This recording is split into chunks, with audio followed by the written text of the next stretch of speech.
So the FNAF 2 movie released this Thursday for me and many other people. I went to my local cinema with 2 of my friends and it was one of the best times of my life.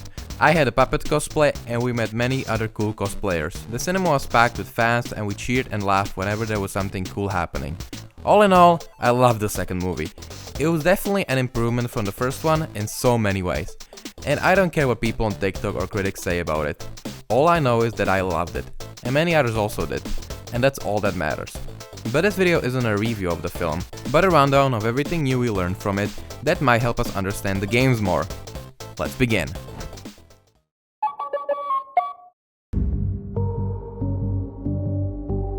In the first FNAF movie, we were introduced to a brand new character, Vanessa Afton. Many people start speculating that this may be the movie's universe version of Vanessa from the games.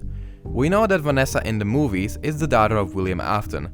We know that Vanessa in the games has the first letter of her surname, A, as seen in FNAF AR emails. We were also introduced to Michael Afton in the second movie.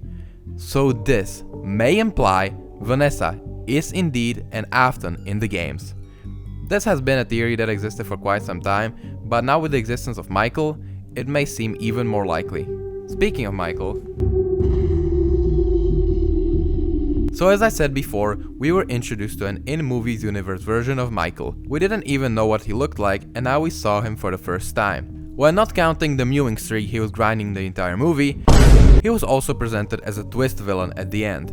He was talking about how he wants to continue the legacy of his father, which is exactly the opposite as to what we thought he was in the games. Of course, he wasn't some very big good guy. He killed his brother in FNAF 4, but in the end, he apologized and was trying to redeem himself. In the movie though, he's very different. So maybe what the movie was trying to say is that he wasn't really a good character even in the games. We didn't really know much about him, so this may have revealed to us that he was a villain this whole time. And in the end, in FNAF 6, he got redeemed. Or maybe this wasn't the real Michael, but the Michael while being controlled by Ennard. Okay, this may be a stretch, but still something to think about. In the games, there was a big debate as to what the wizards are.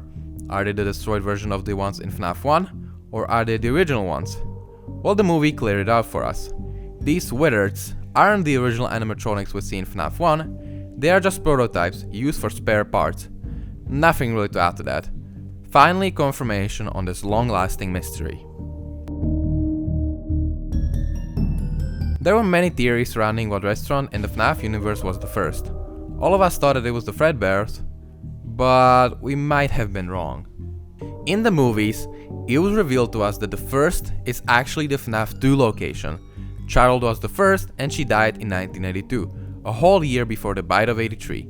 We were also shown Circus Baby, which, while also being a huge shock for me in the cinema, was also a confirmation that indeed William was the one who built them, and that it was set very early in the timeline. We still don't have a definitive date, but probably around the 1980s.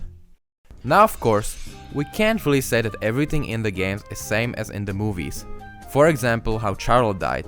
In the games, she died outside in the rain after William stabbed her. She then fused with the puppet.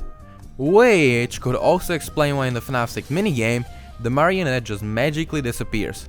She fused with Charlie, just like in the movie.